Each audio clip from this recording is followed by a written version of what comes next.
Hey guys, woo in Pirate Nation. What is going on? Nick from Millburn, joined as always by Paul Justafan LaMonica. Paul, how are you, my guy?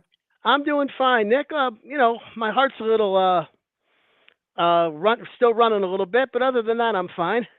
I got to tell you, Paul, and I was there, and okay, couple thoughts were going through my head at the end of the game. Number one, and Najah Hines, we had talked about him all the time. Najah Hines was a late addition to this squad, great recruit.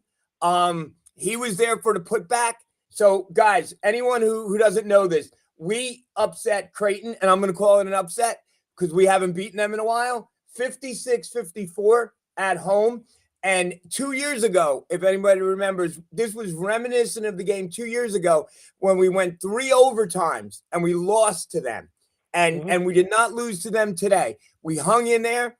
And so we had the ball about, I don't know, 10 seconds left. We are down one, correct, Paul? Yes.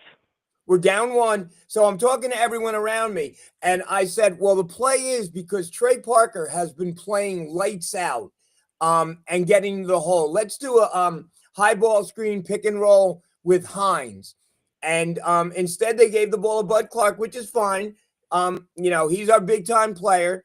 So Hines went down the lane, did a step back, hit the back of the rim, bounced up.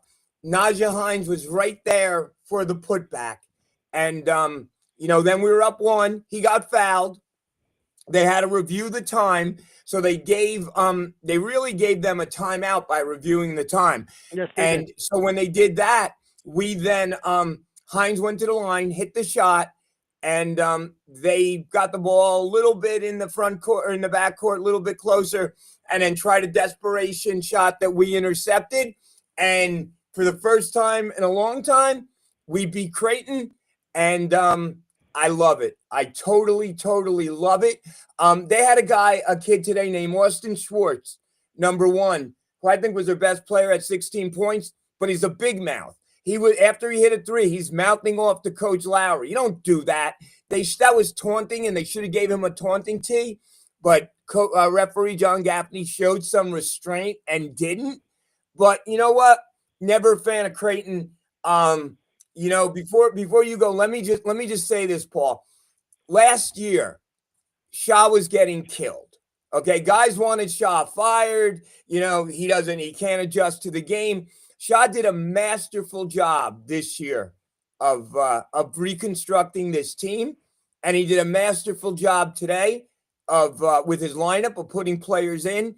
He put Josh Rivera, and we'll talk about him a little. Josh, everyone said, why did Shaw get Josh Rivera? He's a role player. Well, he's playing a great role with this team. He got a lot of minutes. He played with Hines. Now, I don't know if you guys saw, and I'm going to say with like maybe 7 minutes to go, I don't know what happened to him, but you could see in our seats that Hines went running out with the medical staff to get something, and they got him back in. But whatever they did, God bless him, because we needed him down the stretch. Paul, what did you think today? What did you think? Did you expect this? We were down 15 and people were leaving. There were fair weather fans leaving down 15. I mean, come on, guys, where are you going? Have some faith. Well, with this And like team, Christina said, we were down 15, but it wasn't like, they were dominating. Our defense was hanging around. No reason to leave the game. Paul, what do you think? well, first of all, I don't really feel confident in this team until they get down about 15 points. They were down. I don't. What were we down against Marquette? Were we down 16 against Marquette? Yeah, yeah, Something yeah, like that. yeah. So so yeah. So until we get down by double digits, I don't have any confidence that we're going to win the game. That's the first thing. The other thing, the opposite though, is I am starting to get the feeling that if this team hangs around long enough and stays in the game long enough, they will figure out a way to win. Yeah. And that is an amazing thing to believe about a bunch of 19, 20-year-old kids. But I was watching that game when was it Simpkins who made the first steal, the one that went out of bounds off of his hands? I believe so. Yeah. Yeah. I said, Yeah. okay, that was their steal. You know what Right. I mean? That was their chance. So they make a steal on the next inbounds play. Absolutely tremendous, relentless defensive pressure. My message to the rest of the Big East is get rid of us early. Do not Yes. let this team hang around because you let us go from 14-5 with 3 minutes left, you're going to lose the game. So I thought that we lost Payne, Hines, and Clark to fouls in the first half, and somehow found a way to at least keep our head above water. Hines did a tremendous job when he entered the game when Clark went out with 2 fouls early in the first half. Came in, got a rebound. I think he blocked 2 shots and sort of kind of calmed the waters, said, all right, hey, I'm here. And then he went out with foul trouble, and they still managed to. Then Trey Parker came in and sort of picked up the mantle. For you now, Paul. Let me just not to interrupt you, but I will, because that's a great point because I love giving you credit where credit is due. I had said that Trey Parker was going to be our backup point guard, and you said, Nick, everything I look at, he's a 2. They're playing him as a 2 and getting great rewards from it. Correct? Yes, he's coming in. Him and Simpkins, to me, have really solidified that position. That off guard ball handler who can go to the hole and make an occasional shot. I'm very impressed with those 2 guys. The other thing was, think about this, Nick. I tell you before this game, Seton Hall's going to score 56 points against Creighton. You think we're going to win? That's right. Exactly. And like, what did we have at the half? Exactly. 18. We had 18 points at the half, Paul. 18 points. And so that speaks to the defense. I know you were at the game. I was listening to it, so I'll give credit to the TV guys. They must have said 10 times that Creighton got a rushed 3 with no time on the shot clock. Now, when you think about Creighton and their ball movement and how they run their offense, that they are burning 27 seconds off the 30-second clock and still not getting a good look from 3, that speaks to how disruptive the defense was, how disruptive the press was. They were coming across the 10-second line, even when they didn't get a violation, with only 21 seconds to run their offense. Their hands, you're a coach, so I know you play defense with your feet. And we play defense with our feet. Yes. But we also play it with our hands. Yes. And, Hines is a great shot blocker because he knows where to put his hand to knock the ball away. That's right. Parker made a tremendous play because he got his hand in front of the ball. Even Clark has those real quick hands. And so I was very, very impressed with how they played, how the defense was. Again, as you pointed out, I've got to wonder about Greg McDermott sitting there watching a 16-point lead evaporate. I mean, I think he's a tremendous coach. And right. When you think about the way Creighton has started this year and how poorly they started, and then he revamped his whole team, brought in 3 new guys for the starting lineup because, Trout and Schwartz were not starters at the beginning of the year. Well, I got to say this. Trout was our 6th best player today. Trout did nothing. Oh, man. Trout was god-awful. Trout was, oh, my God. Every time Trout got the ball, I'm like, shoot. Because you can't put the ball in the ocean today. 7. Yeah. 0 for 7 for 3. I mean, you got to, that's just a terrible day. But, I mean, at the end of the day, what we're seeing from this team is, number one, an enormous amount of resilience. We're seeing great defense, intense defense. We're seeing, it's almost we frog in the boiling water with this press. Right. The press is on, and then it's a little bit.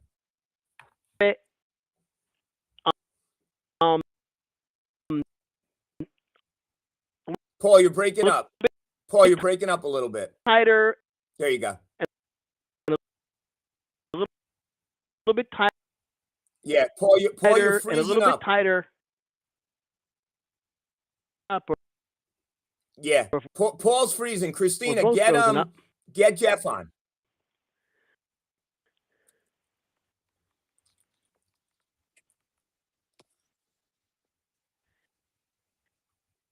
Jeff, you there? Oh, hey guys, how you doing? Yeah, Yeah, what's up? hey. And Paul, come on back. Jeff, what's going on? I don't Did your friend really leave the know. game with down 15? Come on. I mean, these guys are so crazy. They get so nervous about traffic. It's so funny. It's Sunday. I mean, come on, man. So, Nick, you and I are definitely vindicated. You know, a lot of people I could put on the shame list right now that were saying that we were going to be, you know, dead last. We didn't have a big man. The week before Hines signed, everyone out there that's listening to this, every one of you was going to say that Shaw should have been fired this year. Every one of you was saying Shaw would be picked last in the Big East. Every one of you were saying, you know, we're not going to have a big man. We're not going to do well. I mean, Nick, am I right or wrong? This is a vindicating moment for you and I that stood fast every day. I have the feeling that you and I are the only two guys, at least the most vocal two guys, Most vocal, about yeah. Shaw. Shaw didn't forget how to coach all of a sudden, right? And Yeah. he did a great. You've been preaching NIL from the get-go, and Shaw was our GM, and he did a great job constructing this roster with whatever his budget was, right? I mean, that's the thing is I try to explain to people what he did with St. Peter's. And I was blessed to go to Philadelphia to see that game against North Carolina. They didn't do well that game. I'm not going to lie to you. It was for the Elite Eight game, but they were still there. I mean, he brought kids that had no reason to be there to an elite game, you know, an Elite Eight in the whole nation with nothing, with no players whatsoever. So I was always holding on to that by saying he is one of the few people who could get the very best out of the team he could, you know, the best cards that he's dealt. And, you know, it's funny because he has such a low budget with the nil. Now, we did get Hines, so there is a counterpunch to that. I get it if everybody's going to start, you know, saying, well, we got Hines, but we got Hines after we got that money from whatever. I mean, I'm so confused about all that CBS and all that money that we got out of the court. But as soon as that money was released, you know, we got Hines. Now, what we can talk about, guys, as a group is what do you guys think Hines is going to be next year? Because after when he played today again, I mean, you saw before he got into foul trouble, he was in for like 2 minutes. He had like 2 blocks and like 2 buckets and like 2 rebounds and then an offensive rebound. Then he had to sit in the bench. But I'm just saying, like, once we kind of get around that, and he hit free throws, those last free throws he hit were big, right? And he's a freshman. He is not playing like a freshman at all. And you're right, because Paul talked all summer about money freeing up. But Shaw was smart enough to hold that chip, right? And hold it and stay with Hines to keep the relationship going. And then when he had the funds available, right, Paul, he gobbled them up. Mm-hmm. You were saying that everything that you said, Paul, in the summertime about the money and the way it knew, and it's way over my head too. Way over all our heads. I don't think anybody knows, Nick. I mean, I talk to a lot of smart people, and no one could say they're bigger fans than me, you, and Paul. And we have no idea, like zero idea. Like there's no regulation. I don't care what Tom Eccles and I talk all the time about. No one knows anything. Like there's just no regulation. There's no federal regulation, no state regulation, no NCAA regulation. There's nothing on the books right now, right? I mean, am I wrong? Paul, how did that money get freed up at the end? You want to explain that real quick? Yeah. So there are two different pots of money that have now kind of been. We always talk about NIL, but there's 2 pots of money. Okay. There's the money that you have to raise externally, okay, through contracts, through endorsements, through those kinds of things. That is NIL, name, image, and likeness, okay? And up until the house settlement, up until the court settlement, that was the only money that you could spend. And there's only so many bricks we could sell. Especially when you've got... And Jeff bought a wall, so we know about that. I got mine too. Yeah, but Jeff, you don't happen to own a sports drink business. No, I wish like I did. some other schools we know, or you don't happen to own Nike. So there's so the ability to do that and create this concept of I'm paying these kids to be spokesmen. Sure. That's what the NIL was. When the house settlement got signed, now the schools got the opportunity to share revenue out of their own athletic budget, out of the money Nice. that they got from the TV contracts. So all of a sudden, as long as we didn't spend more than I think it's it 20 was million, two right? million, it's 20 $20 million total for cap. the entire athletic department. We Yeah. were able to spend money that we did have from ticket sales, from TV, from whatever it is that the school does. So the way the rules are right now is, if you really want to help Seton Hall, give to the athletic department, okay? Because they've got to be able to finance that $20 million revenue sharing payroll. Because as Right. you know, Tom Eccles says a bunch of times, they don't have 20 million sitting in a safe if they're getting ready to pay these kids. Yeah, no kidding. So what So do you guys think? What do you think? What do you think our boy Duncan Hines is going to do? What do you think he's going to go for next year? That's beyond me. And I like you saying Duncan Hines and not Baby Shaq. Oh Duncan no, he's Duncan Hines. Hines. Come on. Duncan Hines. That's right. Yeah. I so What I do you think? Paul? Over I, two I mean million? I I don't heard know. that our two highest paid signed players were Clark and Payne. So I mean, probably put their salaries together, right? Salaries or deals or I whatever. would love, Nick. I would love to know what we paid these kids. And by the way, just so we're all on the same page, no one knows. It's No one all knows. No No one conjecture. knows. one. It's The only all one, yeah, speculation. Nobody right, knows. yeah. It's all rumors and everything else. Right. And I don't know if your buddy from Merrimack College actually went for that much. I'd be surprised if he got more than 200 grand. And he's playing great. God bless him. Really? Listen, there's nobody who's more surprised than I am. But God bless him. Yeah, he's doing great. Well, I mean, I'm still trying to enjoy this year, but Yeah. Okay, Paul, good for but you. when you You're think right. I'm about it, sorry. I'm sorry. no, but when you think about it, Payne's going to be gone because he's done with his eligibility. Right. Staten McRae's going to be gone because he's done with his eligibility. Um, Same thing is true for Fisher, and there was one other guy. What about Rivera? I love the kid from Fordham. Rivera's done too. Rivera's Oh, all come done this year. on. Yeah, That's he my just got favorite new cleared. player, Nick. And Shaw got a bunch of crap for getting Yeah. Rivera. Like he Yeah. was criticized about Yeah. getting Rivera. Like, why are we getting a backup from Fordham? Shaw can judge talent, boy, and He like you could said, definitely he judge talent. picks And kids the up. kid from DePaul, he sat with us at the beefsteak. I love him. He's the sweetest kid ever. He's from Canada. You guys would love him. He's so like, he's so like kind of, I hate to use the word shy, but he's not very extrovert. He's sitting down next to us. I mean, this kid's an unbelievable player. We love him. Fisher, you're talking Yeah, about, right? Elijah, right? Elijah Yeah, Fisher. Elijah, and that's the thing because you Yeah. can go and you can like there was the ratings for the transfer portal, and I think Shaw was like our lowest rated player at like 200. Yeah, exactly. Bud Yeah. Clark, but how do you get character in that short amount of time? Like by building relationships. Shaw Yep. knew a lot of these kids beforehand, and so did Coach Bozzella. Because when you have a short window, you can look at how they play, but teamwork and chemistry and getting along and all that, like you said, is so important. Absolutely. Yeah, Hines, I understand that he played basketball with Hines's dad. And that's why we, and the mom, obviously, any mom who meets Shaw, they know they're going to class and they know they're not screwing Yeah. around. Which, by the way, brings me to the whole, what was it? What do you call that when they get the head with Hines? That whole thing. I mean, I'm just saying, guys, that didn't really sound like a concussion protocol to me, man. I mean, it was like no one ever talked about it. My friends' kids that are on campus all saw him on campus walking around. So I'm just saying, man. To my point, that Shaw will sit anyone if they screw around. You know what I mean? I'm just whatever happened. I'm just glad he's back. We're And glad he's back for and, sure, brother. Yeah, and did you see he went off with like 7 minutes to go?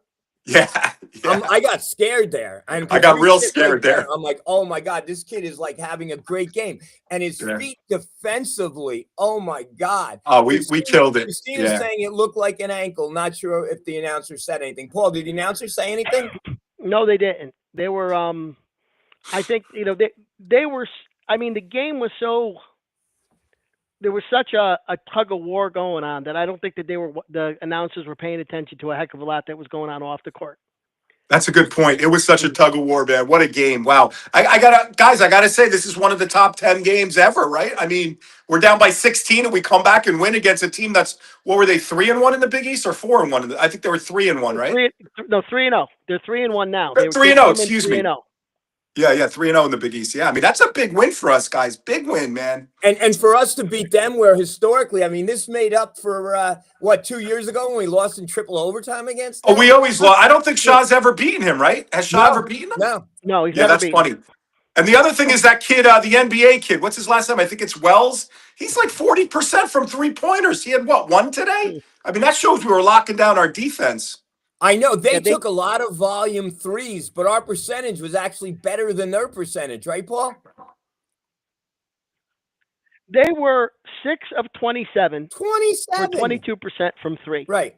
That's amazing. Now, we were only 2 for 7 from 3 ourselves for 29%. Right. So it was we were a little bit better percentage-wise. But the truth is that, I mean, we're smart enough not to take them. They missed, 21 3-pointers.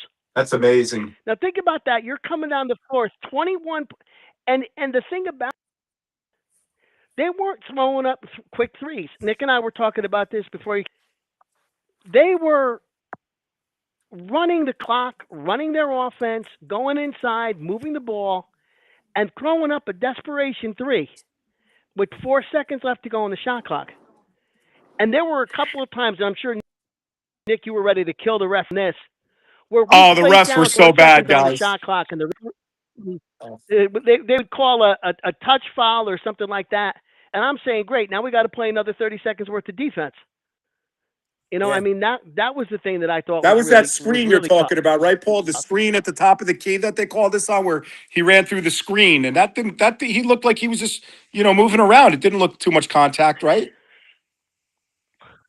They called a screen at the top. They called a trip, where even the announcers on television said he just fell down. The guy said, I don't know why they called a foul. He just fell down. It's incidental contact, man. And the other thing that I thought was and I think too that Bud Clark finally realized he can push off too a little bit, because they have been pushing off on him all year long. Yeah. And so he finally decided he might as well get his forearm up and push off a little bit himself. But Bud has to watch, though, is in the beginning of the game to get that silly reach foul. And I can't believe, right? It's just, that was so bad. The kid had 2 fouls in 5 minutes again, and we need him on the court. I mean, he's a tough defender, but I don't know. That was tough. That was tough. Did you see the pan to Coach Shaw when he made the second foul? It was great. I know. It was so funny, man. It was so funny looking at Shaw when he did that. All right, guys. Well, listen, I got to get going. I got to get ready for dinner. I love you both. Paul, we'll see you soon. Paul, you got to find out for me and Nick what this budget is for the nil. You got to see what these guys are going to get for me. I know you like to play checkers. It's all about this season, but we like to play chess. We got to look for next season, guys.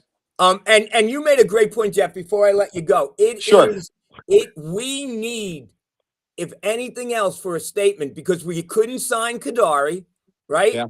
And then and he was our best player. The year before that, Samuels was our best player. Couldn't sign him. And this year, maybe it was smart we didn't sign Coleman. We have to lock our best player up, or it's not sending a good message out, correct? I mean, it's so funny to me.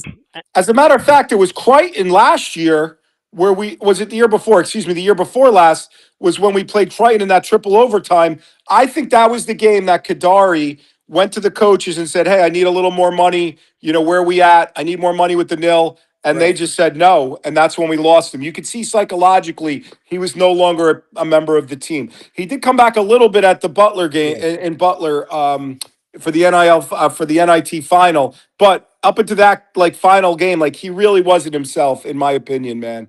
I think we lost him, and I think it was right after this game. And again, that same concussion protocol. Remember, everybody said, "Oh, he has a concussion."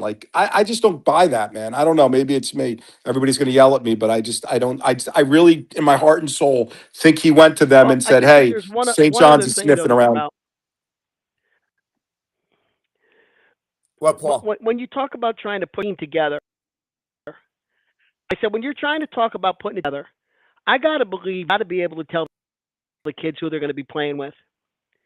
If Yeah, I'm Sean, I'm in yeah, the portal exactly. trying to get a 4 who can shoot. Okay, I want to be able to tell them Right. you're going to have Bud Clark handling the ball and you're going to have Najai Hines inside. So, you're going to Great be our point. 4. You're Great going to point. shoot. You're going to come inside. This is what we want you to do. How he got 9 kids who had no idea who else was going to be there to show up is beyond me. Think Yeah. about that. He And got and 9 and kids the to come to the Seton Hall, chemistry. They no obviously idea like who else each was going to other be and they're there. playing Yeah. together. Yeah. Yeah. No idea. Yep. All right, Jeff, let me let you Thanks, go. guys. Thank you, Love you. brother. Take care. Appreciate it. Christina, post the last question up there. Paul, you're still with us, right? I'm still here. All right, don't go anywhere. So JD Walker said, massive win today. Parker was huge in the second half. Yes, he was. Paul, before we let Frank and Bill come on, talk about Trey Parker a little bit. Well, I thought that he was great in both halves. When Clark came out of the game early, my first thought was I want to keep track of what the score is when Clark comes out and what the score is when he comes back. And Creighton did go on a run in the first half. But Parker came on the floor and he was playing Bud Clark defense. He was all over the guys he was guarding. He had his hand in there. Excuse me. He had his hand in the passing lane. He was contesting the dribble. And I thought that he came out and said, okay, Bud's out, but we're still going to play Seton Hall defense. And I thought that was absolutely tremendous. Look at the stat sheet. Parker ended up with 9 points on 2 of 4 shooting, went to the foul line 6 times, made 5 of them, and 5 rebounds. There's a thing that's going on with Seton Hall, with Hines especially. When Hines is on the floor, he doesn't always get the board, but it's like he clears out the whole That's right. the whole area under the basket, and then one of the guards comes up and gets a rebound. I think, speaking of rebounding, one of the issues that we had today is you got those guys from Creighton throwing up those 30-footers, and the ball's coming off the front rim, and it's bouncing out to the foul line. It was a much more difficult game for us to hit the boards than it has been when teams go inside. We had 34 rebounds today. We got out-rebounded. They had 41. We had 6 offensive rebounds. They had 11. And I think a lot of that had to do with the fact that on a missed 3, we were crashing the boards, and all of a sudden one of their guards is standing at the foul line with the basketball. Yeah. Yeah, and I think that's by design. That's how, when you take a lot of threes like that. Let me hold that thought for a second. Christina, can you put Frank and Bill on? What up, man? What up? What So up, Nick? we got the dream team joining us. What We up, got Nick? How you doing? we got from Orange, New Jersey. Bill, let me introduce you. Bill, chill for a second. Let me introduce you. From Orange, New Jersey, the unofficial mayor of Orange, my great friend, Bill Hathaway, who was at the game today, who was covering it. What's going on, Bill? How are you? Hey, come here, Mike. Yo, this is my buddy Mike Williams. He is a long-time Seton Hall guy. Say hello, Mike. Good. How you doing? Hey, Mike, what's up? Welcome. And then we got our co-host, Frankie. Hey, Frank, what's going on? How are you, Frank? Hey guys, what a day! What a great win! Yeah. Frank, give me your thoughts. I'll go you first. Give me your thoughts on the game today. Well, first off, it was stunning. It looked like one of those typical frustrating games against Creighton. It looked like, we finally held them. It was one of the few times you see them shoot free throws at maybe 50% and 3-pointers at about 25% at halftime. And we still find ourselves down 9.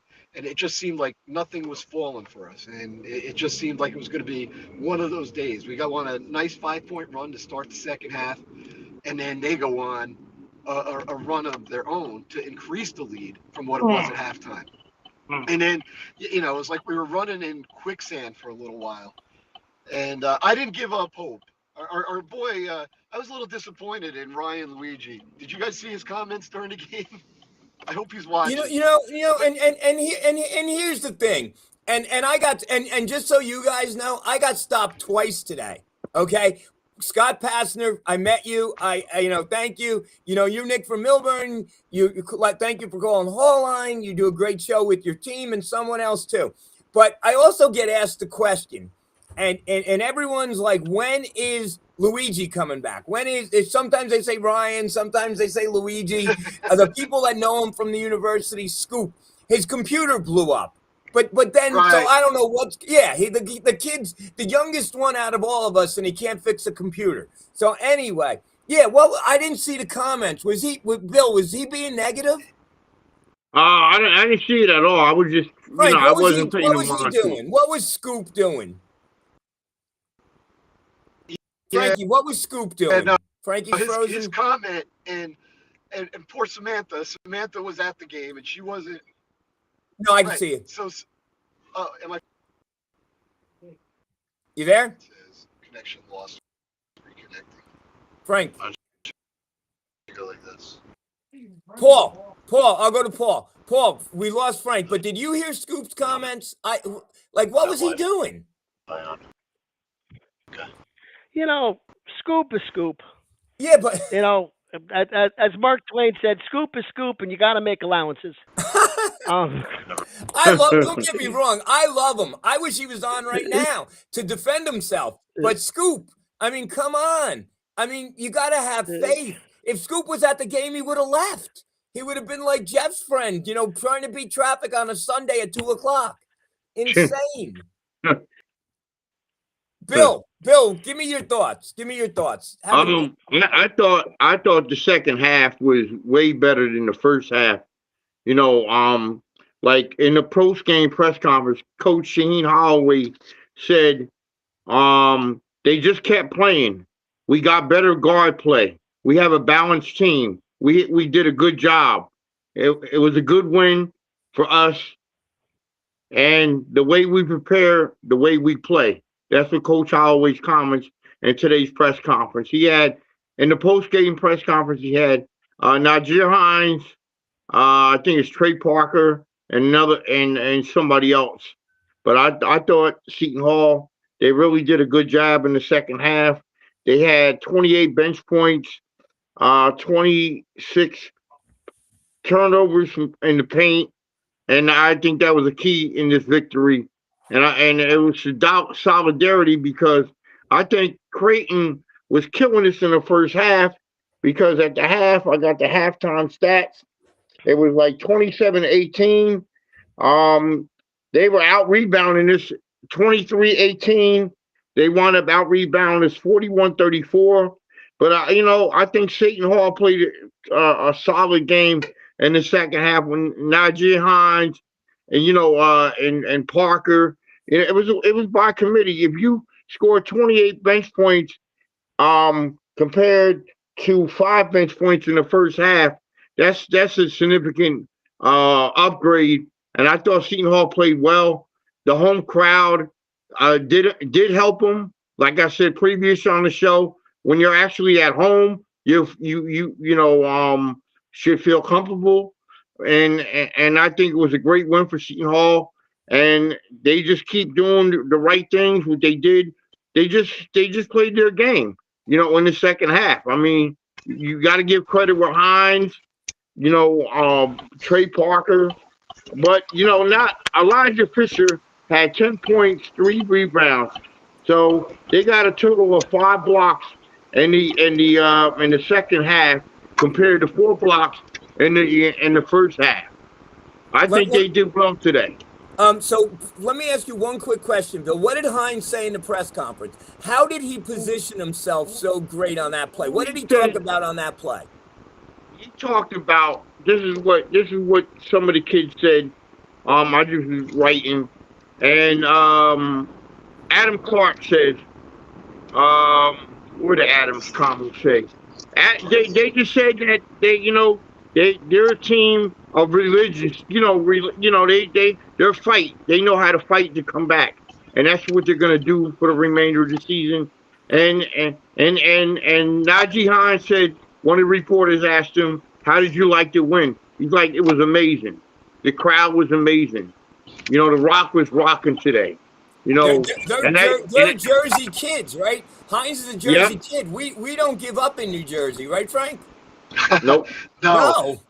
no, and that crowd, I was telling my son, it was amazing how they were on their feet for so much of that last 10, 11 minutes of the game. I never seen a rock crowd that into it, with the exception of maybe one of the Villanova games where we made a good comeback, but we couldn't pull it out. That was back in the Willard days. Um, Eh, but the crowd didn't give up. Well, except for, I guess, the ones that Jeff was talking about that left a little early. Yeah, Jeff's friends had to beat the traffic on a Sunday afternoon. Give me a the break. best. And Ryan's Christina, comment. Christina, we got a couple questions. Put up Mike Pilardi's questions, Christina. So Mike Pilardi, see, for us guys, Frank and Bill and me and Mike said great win. Why do we appreciate the win so much? Because we've been through so many losses. We've lost to them, right? Triple overtime. I keep saying that 2 years ago. So when you have so much adversity, Bill froze up. When you have so much adversity, you appreciate, a game like this. And then Frank, talk on this point. Mike says Clark gets 2 quick fouls every game. It does seem like that, right, Frank? It does, and sometimes it's the way the referees might set the tone. A lot of times he gets caught up top, like trying to go around a pick, and he might collide or bang knees with the point guard or whoever's handling the ball up top. Phone froze And up for a minute. it, Oh, it, I'm it understand. was I have but some of them it looked like either him or whoever was guarding up top didn't really touch anybody. And I think it was Paul who mentioned that the announcer said, "Oh no, nobody was even touched on that," and that's what it looked like from my angle. But I didn't really have the benefit of the replay. But we just never gave up in that game, and we kept throwing it at him. But yeah, if we could keep Bud out of foul trouble, especially Early in the foul first half, trouble, yeah, right? Because then what happens? You put Trey in at point, and I agree with what Paul said. Paul's been saying Paul is a genius on this stuff. Okay, there's nobody that knows that. You could say whoever, but Paul, when I said Paul, Parker was going to be the backup point guard. Paul's like he's more of a 2. He's more, and he reminds me. You know, what he reminds me of Kadeem Carrington. Kind of, you yeah, could play the point, but he's probably better off ball. And that's what I would say about Dino. And then you got your wings, of Simpkins and AJ Stanton McCray. And I thought AJ had time step up today, but he didn't have his best game. Same thing. But Simpkins made some really good defensive plays. And our defense, someone said to me, is Creighton good? Like, what do you think? And I said, our defense will keep us in every game. But if we're not hitting our shots, our offense will kind of take us out. Is that a good assessment?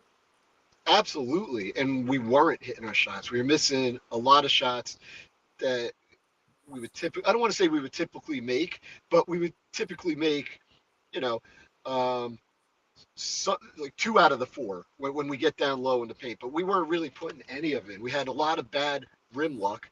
My son reminded me, Dad, look, Creighton hasn't really had much rim luck themselves. And I said, yeah, but Nicholas, the ball on our side of the rim, it's like dancing around the rim and just falling off. There's, they were 3-pointers, but they were hitting back iron or front iron.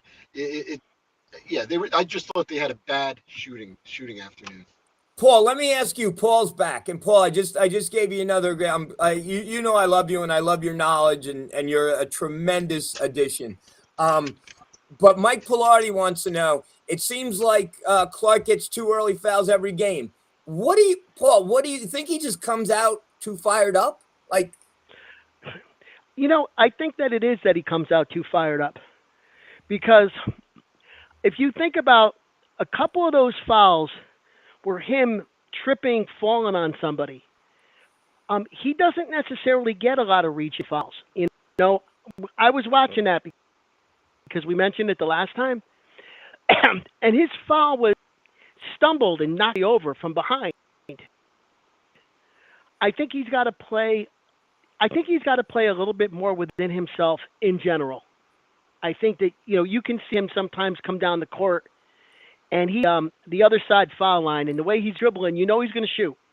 Like he's just got, as my father would say, agita. He's got Yeah, he's got to get that shot off. He's frustrated.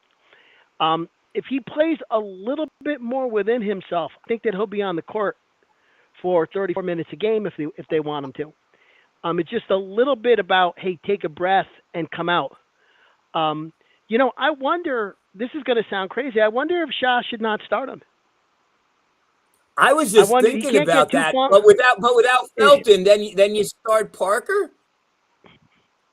Well, you could start Parker, Fisher, Staten, McRae, Williams, and Payne, and you're not going to be in terrible shape. And you're not he's not going to sit on the bench. Yeah. He's not going to sit on the bench to the 12-minute mark.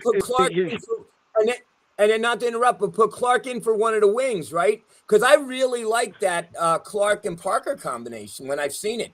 What do you think about that? You could put him in for whomever you think is not playing the best. Put him in for Williams if you want. Put him in for Parker if you want.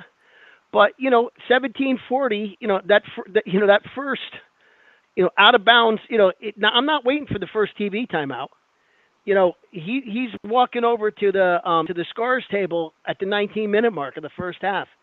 If he's going to get 2 fouls in the first minute and a half, let him sit on the bench for the first minute and a half. Let's let him get his 2 fouls later in the game. And I think what's important, and Bill, doesn't Coach Boz always say it's not so much who starts, it's who finishes the game? Exactly. That's what the coach is always saying. It doesn't matter. Listen, in the first half, Nick, Seton Hall was down. It doesn't matter. A win is a win. It was a tough win, but they got some tough love by Hines. And like I always said on the show, that this team has a bench. And today they had 28 bench points, 21 points from the paint. That's big in a Big East game against Creighton. If somebody out there, and Christina, if you could maybe find out, give us the score of the UConn game, because that was the second game. That game was starting at 2:00, and I'm curious about UConn. If anybody can get us that, because right now, hold on, Nick, I'll get you the score in a minute. All right. Paul, the score is 67-44. But Bill Hathaway. Bill, Paul's got a question for you. But Bill Hathaway, for you brought up a great point, which is you said this is a home game. You got to defend your home court in the Big East. The fact that these guys came in on a home game, and man, I thought it was really. I was thinking the whole time. Yeah, Paul. What I always said on the show. And is the crowd. The crowd plays a big factor, and it's home. And I think Seton Hall is a type of team where, like, they've won 2 games, like, on the road, I think with Providence and Marquette, right? So they actually didn't have they actually didn't have the crowd in their favor. But today, they felt comfortable. I thought the crowd was a key factor in the game, and they did what they had to do to get the win. So Creighton, so UConn is going to win, and our next game is at G-Town, and then we have UConn at home. We got to stay focused, okay? We need that. We need to go. If we can go 3-0 on the Big East road, that would be kind of incredible. And then, UConn, right, Paul? We have had UConn's number at home. Frank, right? We go to you first. Yes. Well, last year, we won 2 games in the league. One of them was against UConn. Against the champ. In the Prudential Center. Right.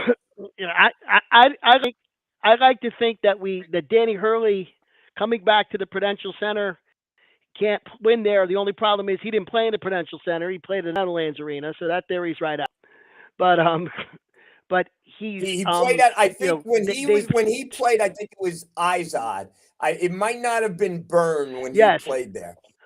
Governor Byrne, buy me a Yeah, drink that when building I'm went. alive. Don't send me flowers when I'm dead. Name the building after himself. So anyway, Well, I mean, that building went through quite a few names, more names than renovation. But but I think UConn, UConn to me is the best. They've got the best talent in the league.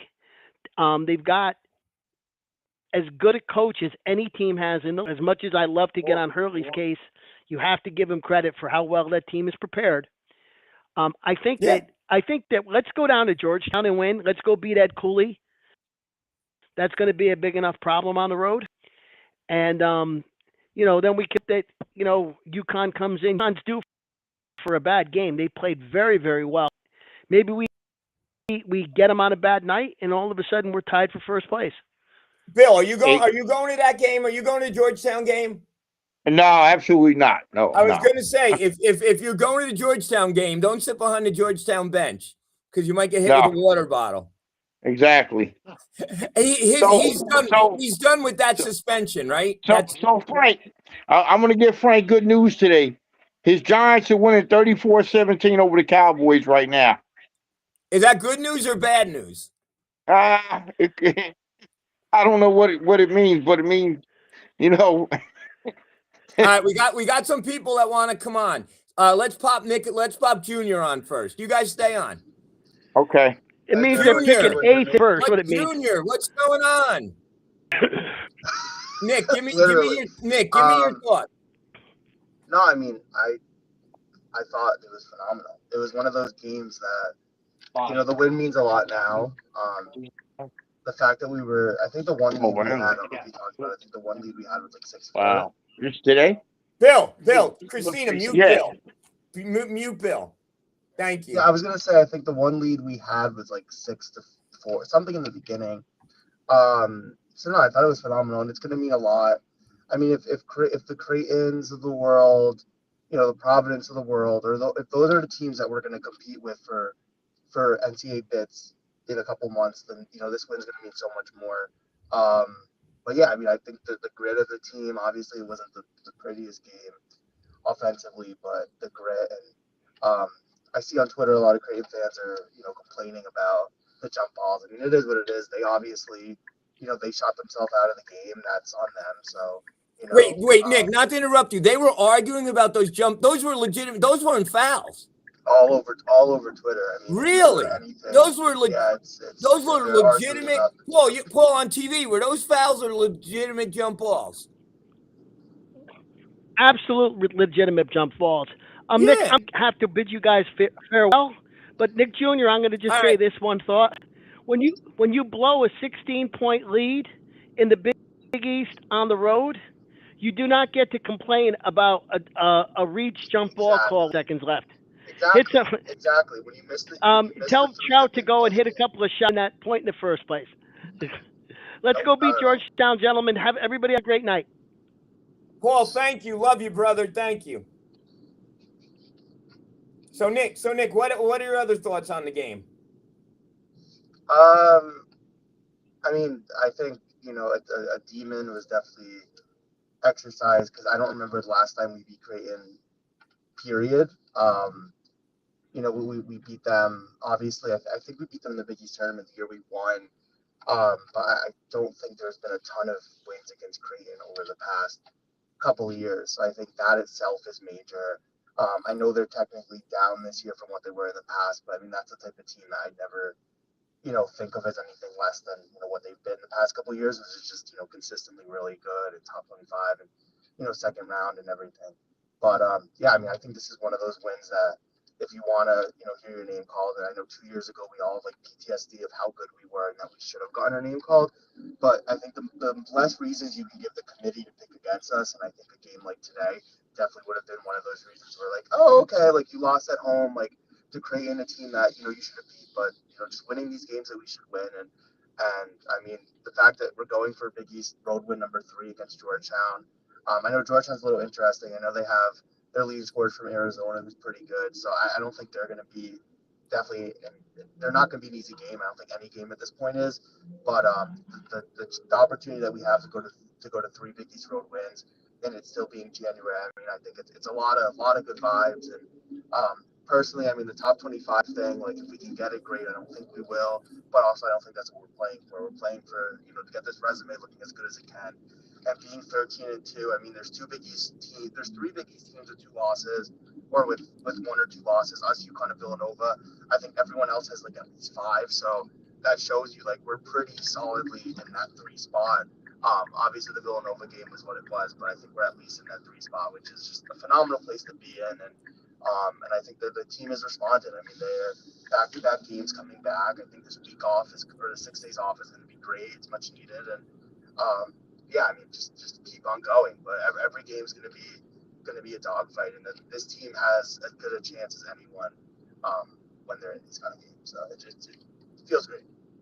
Nick, you were at your first game when you were 3 years old, the Andre Barrett, Eddie Griffin team. So you've been at a lot of Seton Hall games. How do you think the atmosphere was today? I mean, I think that shot is one of those shots. I mean, I know Casey Nadefu made a similar looking, rebound and put back against Connecticut a couple years ago. I think that's probably like the closest thing to reminisce towards. But as far as, the type of atmosphere, I mean, yes, it wasn't as good a crowd as Villanova or Rutgers, but when that shot went in, I mean, that noise was electric. And I watched the play a couple times on TV, and I mean, it was like a WWE pop. That's what it was like. And I mean, yeah. It's just it shows you kind of what the potential of the crowd can be, and how this team feeds off that. And I mean, I just thought, it's one of those moments that, if we end up finishing off the season strong, it's one of those moments that I think people are going to really talk back at and really look at as like, this is a signature game, a game that could have gone either way, a team that, traditionally we struggle against. But I think, and I've seen a couple other things like John Rothstein tweeting about how this team is special. And honestly, I mean, I think that it's early and we got a lot to play, but I think that word special is definitely, we're heading towards that territory. But taking care of the games we have to take care of have to be, priority. But it's good. I mean, it's amazing to root for a team that no matter how much we're down by, you really can't count us out. And I think that's also right. where we're at. You can be down. You can give up a 16-0 run against Marquette on the road. You can give up you can beat down 16 at home against Creighton. And this team really isn't out of it.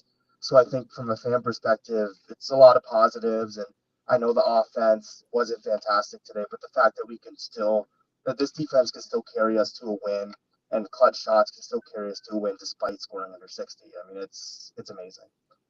All right, Nick, thank you. I'm gonna bring on someone else, but thank you so much. Great comment. Bill, Christina, unmute Bill for a second. Bill, you got a question for Nick before he goes? Yeah, Nick, what do you think about this team this year? What do you think about this team this year? You were a manager on one of the basketball teams while you were at Seton Hall. What do you think is different of this team compared to last year? I mean, I think this team just plays together. I know before the game, my dad was saying like, "Oh, there's someone to get like the this is treatment for McLuhan," and honestly, there isn't that guy on this team. There doesn't need to be. Everyone does their specific job really, really well, and you can praise guys up and down, and that's the kind of team you want. It's great to have an Isaiah Whitehead type player who is your go-to guy no matter what, but it's sometimes it's even better to have a Rolodex of guys that you can really count on, and going into the bench, and you can count on a guy like Rivera. You can count on a guy like Williams.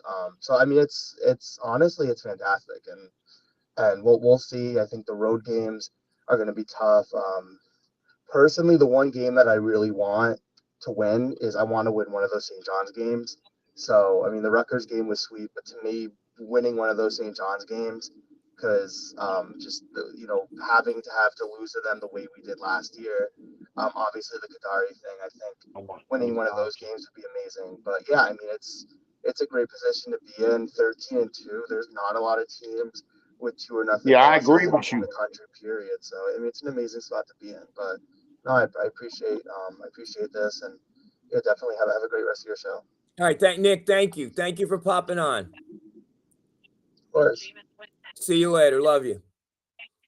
Now, Bill, when Nick popped on, our viewers popped up. So I'm gonna bring us his next person, and I hope our viewers stay the same. Now for the entertainment portion of our show, the one and only, often imitated, never duplicated, the great Stack Monster. Stack Monster, you there?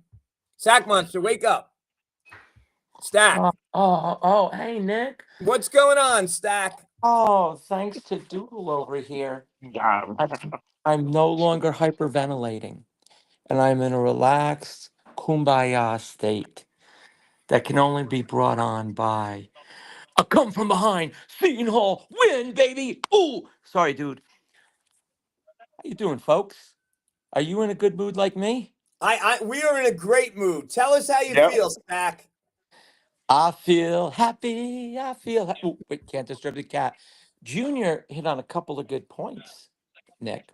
He knows his stuff. He really Yeah. knows his stuff. Junior, I like when what I like was we're playing not for top 25, we're playing for resume. Forget all the other stuff. Playing for resume. I like that. I like that point that your son made. Also, oh my God, I'm a little late coming on because I have a certain responsibility on social media now, which I needed to take care of. But now all of a sudden the John Rothsteins in the world have noticed a little team called Seton Hall, and wouldn't you know it,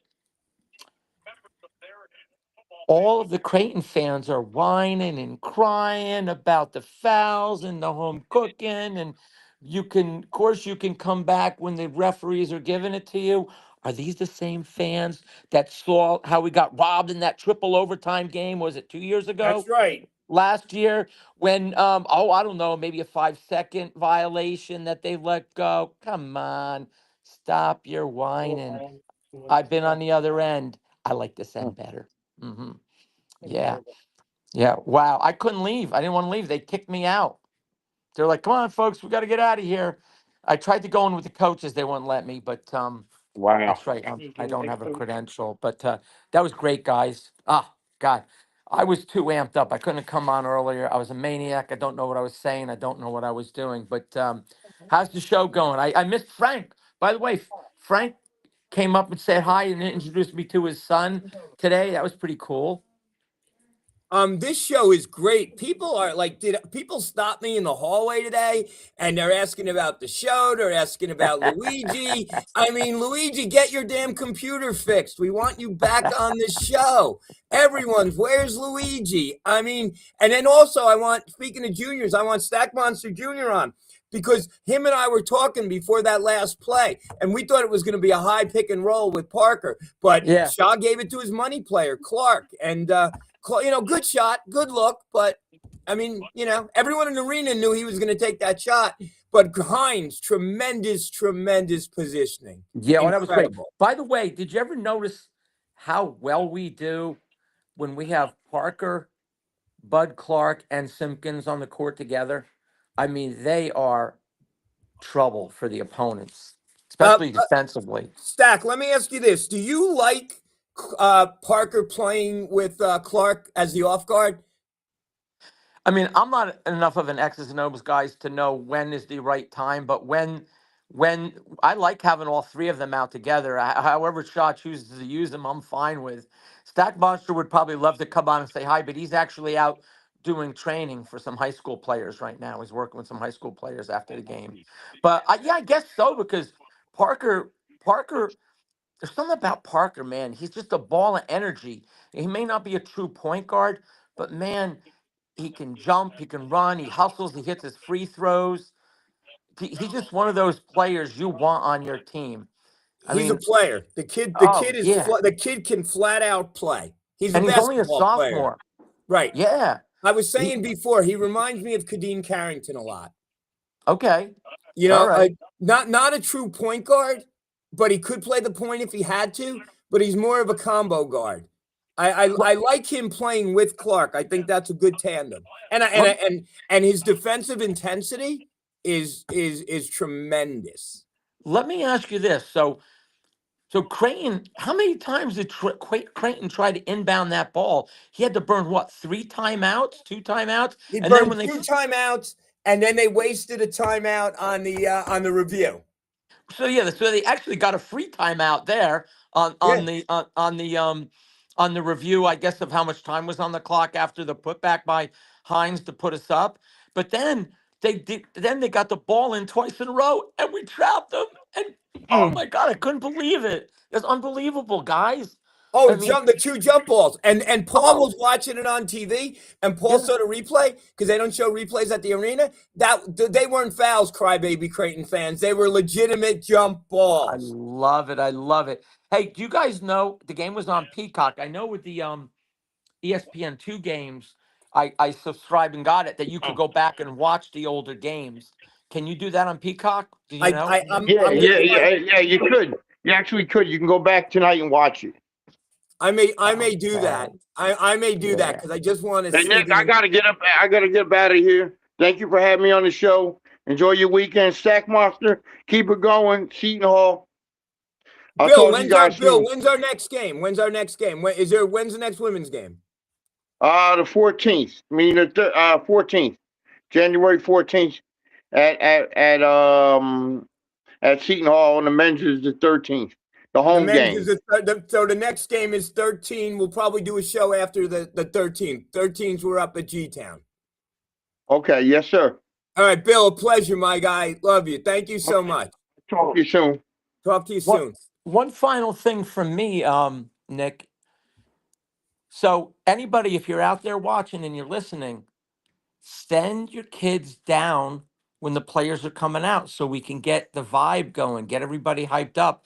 I'm trying to make it about the kids. Tell them to come down.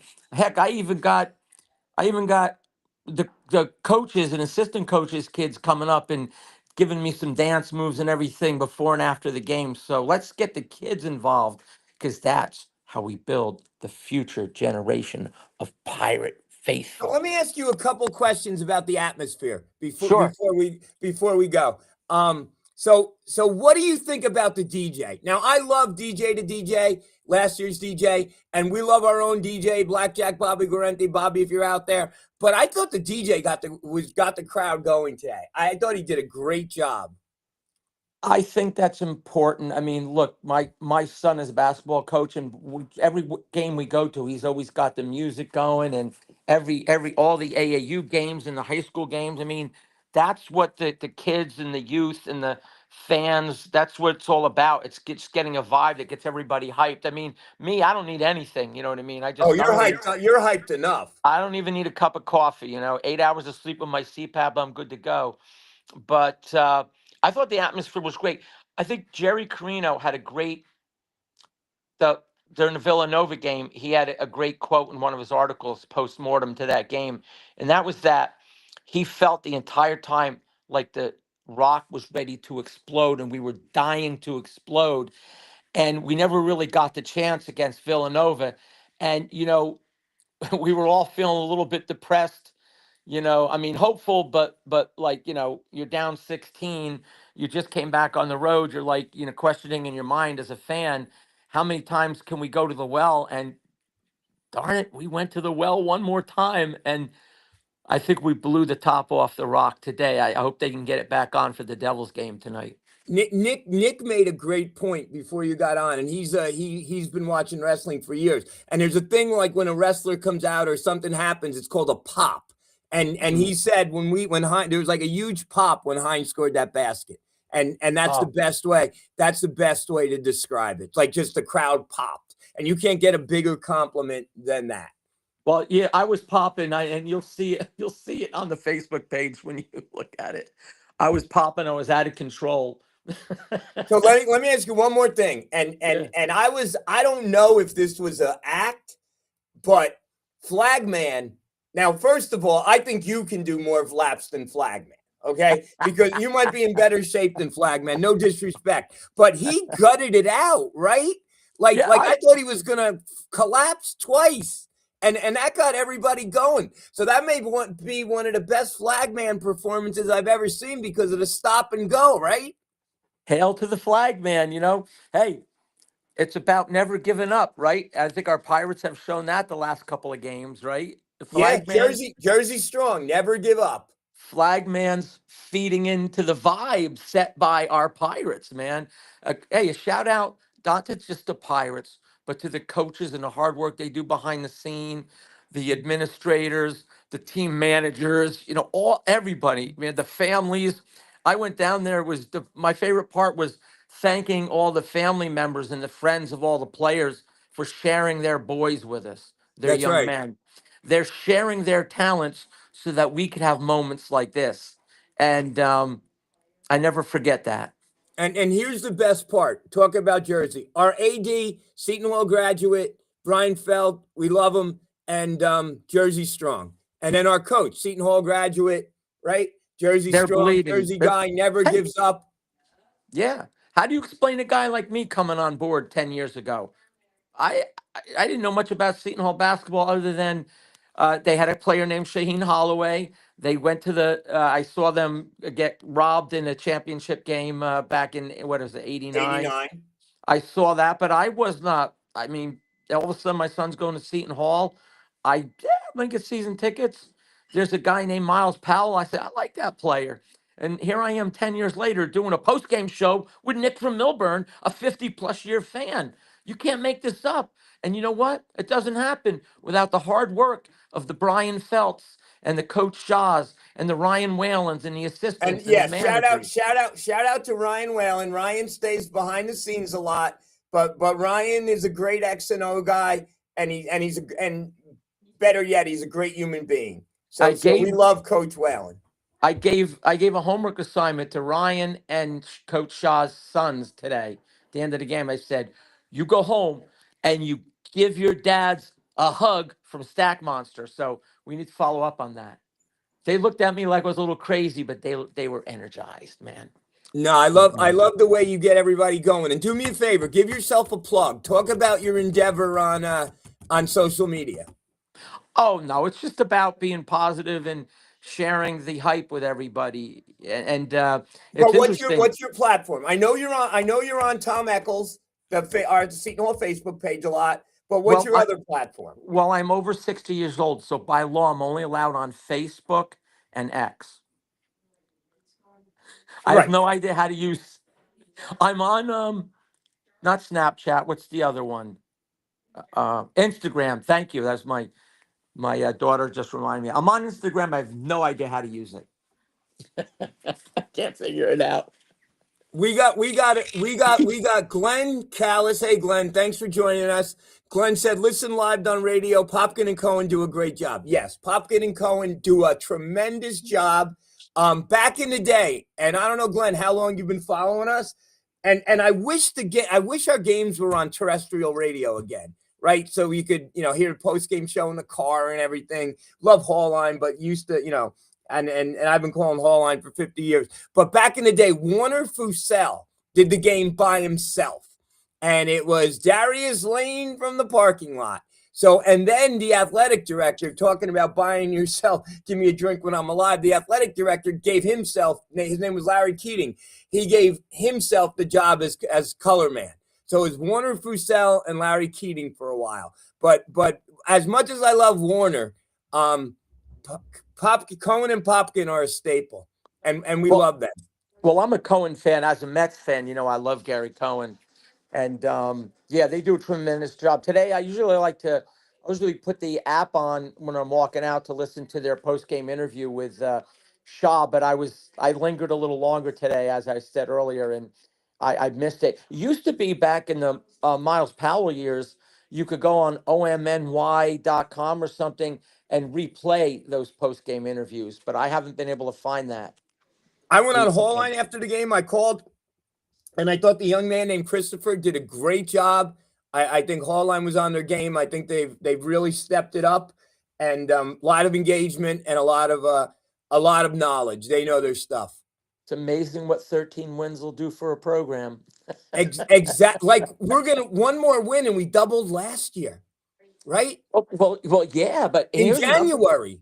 here's That's a another thing, and we're stacking wins, and you hear that in pros and interviews all the time. We're stacking wins, and the reason that's important, I mean, the magic number tends to be 20, right? If you get to 20 wins, you got yourself an excellent shot of being Right. in the dance.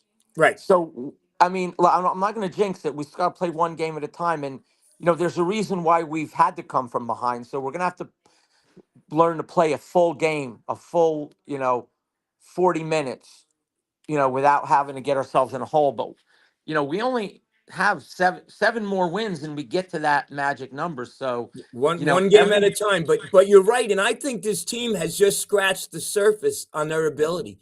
I could just see us getting better, right, Stack? Yeah, and by the way, if you're drawing up the game plan against us, who are you game planning Well, against? that's great because we got a question from James Kelly, the great Jim from Nutley, who called Hallline. Great, amazing call on Hallline today. If we could ever get Joe from Patterson, I don't know if he even knows how to use a computer, but if we could ever get Joe from Patterson on here, that would be my goal. But Jim, you're amazing. So Jim says, Nick, it is amazing how we have different players on the court, end of game, Rivera, Parker, etc. Is it possible we are true 10 deep? Every day, something different. Yes, right, Stack? I think we are Yep. 9-10 deep. And you got to remember our backup point guard, one of our backup point guards, Felton's out for the year. Yep. And Mm-hmm. Patrick Sumanik hasn't even played yet. So I Yep. don't know if they're Yep. going to end up redshirting him. I don't know. He was injured. And Glenn Callis said, replying to James Kelly, and a W with AJ, yeah, on the bench and Payne not having a great day. Yep. Yep. Exactly. Yeah. AJ St. McCray wasn't on the court, and he stepped up to be our best offensive player, and he wasn't on the court at the game. And Payne did not have his greatest game today. But Hines stepped up for Payne. And Yep. that's what you do, right? Yeah. And what about this? Look at the difference each game as Josh Rivera has been knocking the rust off. Every game, he's bringing a little more, a little more. I mean, when he unfortunately he missed the and one, but that was a big bucket late in the game that he got, and he went to the line for the and one. And when he made that, his mom and his two little brothers had just come back and sat down. They had gone up to the whatever sat, and his mom just looked at me, and I looked at her, and I was like, it was awesome.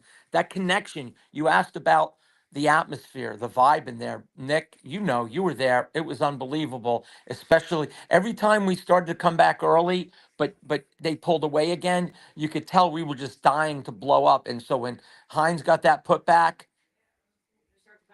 the rest is history. Now let's Yeah, no. build on it. Before we wrap it up, and I just got a thing from my producer, a little bit over an hour, so we're gonna wrap it up in a little. Your daughter want to pop on and say hello? Nah, she's in the other room helping my mom, Your my mom? wife, her mom. Yeah, her mom. Hold on. Hey, Grace, you want to say anything on the post game show? She's cooking. Is Oh, great. Is Grace? Are we gonna see Grace in another game this year? Grace was going to come with me if Junior couldn't have come today. She was going to come to the game with me. She's a Florida State girl though. You got to remember that. So, But but she'd be it's in her supporting her family dad. though. She roots for Seton Hall, right? Yeah, she would root for Seton Hall, and she's got a couple of her friends from high school that went to Seton Hall too. But and But then we her just might. allegiance is with Florida. Her allegiance is with Florida State. Yeah, but yeah, once you go to a school, you know how that goes. My allegiance is well, I'm all over the board. But once once you get in hooked by the Pirates vibe, you're hooked for life. That's just the Has way your it goes. one last thing? Has your daughter missed football Saturdays at Florida State? How are football Saturdays? Yeah, oh yeah, especially 2 years ago when they were 13-0. I realized, their quarterback got hurt and they didn't make the playoff. But yeah, it's Florida State. I hope they get good again in football because I've been down to a couple of those games and it's just a great vibe down there. This is all major college sports. I mean, look, what's better than college sports, Nick? I Nothing. mean, I love my Jets or my Giants. I love my Brooklyn Nets. I love my New York Mets. But man, when you go to these any college venue, it's just great. And one more thing, how I know it's good for St. John's to win. I saw that somewhere yesterday, but how cool was it seeing Providence come back against St. John's and Bryce Hopkins. It was kind of like how nice it would have been last year if we could have beat St. John's. You know what I mean? I'm When sorry, but Curry- I have very mixed feelings. I said this to somebody. My head understands that we want St. John's to win. My head Yeah. understands, that we want all these teams to win, but my heart does not want them to win. I'm sorry. No, It just doesn't. And I know. and I'm like you. I wear my emotions on my sleeve. Sometimes maybe too much, but yeah, it's what I want. I'm not a Patino fan in any way, shape, or form. So yeah. I look. He's been a great coach in the past, and he's won. But I don't know if the bloom is off that rose or not. I mean, he's got the money, but behind him, and he gets good players. But I don't see them making noise this year. But you know what? I should keep my mouth quiet because we still have to try to beat them twice. So Well, Stack Monster Jr. will tell you that basketball is a team sport, and you got to have players playing together, communicating together, cheering each other on. I mean, it sounds like a cliche, but you need that. The absolutely. team with the best 5 players necessarily doesn't win every game. I'm sorry. The team that plays the most like a team and is well coached and makes adjustments, that's the team that wins games. That's how St. Peter's gets to an Elite Eight. And on And that's that note, give me your final thoughts. My final thoughts are let's keep it rolling because there's nothing like the Rock when it's rocking. Let's make it a place that opposing teams do not want to come. Let's be loud and proud against UConn. And if UConn gets any fans that sneak in, let's just drown them out. Let's go Pirates. And let's remind Danny what a New Jersey crowd is like. And thank you, Stack. Thank you, everyone that joined on today. Then thank you. Let's shout out to Christina behind the scenes for producing this show. Christina from Millburn, you do an amazing job. Thank you, everyone. And we will be back on, I believe, after the Georgetown game. I'm not sure the time yet, but we'll let everyone know. And again, this is everyone's show. Everyone, please be a part of it. You're welcome to join. Glenn popped in and Glenn said, good job, guys. Prayers to it. Yes, Elizabeth Ann Seton. See y'all at the gym 5:30 in the morning. Well, I'll be doing my Peloton, but have fun. I'll talk to you later. Maybe I'll Later, text you Nick. tomorrow God morning. bless.